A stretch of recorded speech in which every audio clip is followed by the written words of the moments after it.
On the Japanese island of Koshima, scientists had been studying the monkey Macaca fuscata for over 30 years. They fed them sweet potatoes, which they threw in the sand, and they got all full of sand and gunk. And the monkeys liked the taste of the raw sweet potatoes, but they found that dirt unpleasant. And then a young female found that she could solve the problem by washing the potatoes in a nearby stream. She taught the trick to her mother.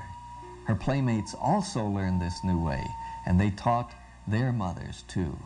In a short time, all the young monkeys were washing their sweet potatoes. The exact number is not known. Let us suppose that when the sun rose one morning, there were 99 monkeys who had learned to wash their sweet potatoes. Let's further suppose that later that morning, the 100th monkey learned to wash potatoes. Then it happened. By that evening, almost everyone in the tribe was washing sweet potatoes before eating them. The added energy of this 100th monkey somehow created a breakthrough. But even more surprising, the habit of washing sweet potatoes then spontaneously jumped over the sea. Colonies of monkeys on other islands began washing their sweet potatoes.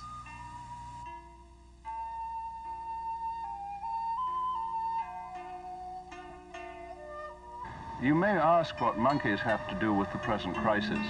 I think quite a lot. I think at the very least they remind us that monkeys can learn that way. We ought to be able to do so. I'm Bob Theobald, and I've been working at this whole effort of social change for something like a quarter of a century. And the thing that I've really learned in the last months is that we're ready for change, that most of us are ready for change, but that to get to the point where we can act on that conviction about the need for social change, we're going to have to share our thoughts, our visions, our dreams, our ideals, and out of that can come new ways of acting which can bring about a better society. The fact is that we are moving out of the industrial era and moving into the communications era and doing it in one generation. And that pace of change is unparalleled. We've had a similar change over the last 200 years from agriculture to industry. But that, of course, was much slower.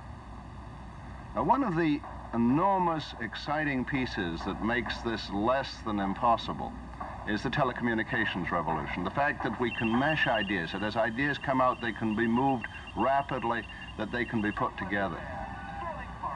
And as that happens, the 100th monkey phenomenon can happen for us as human beings.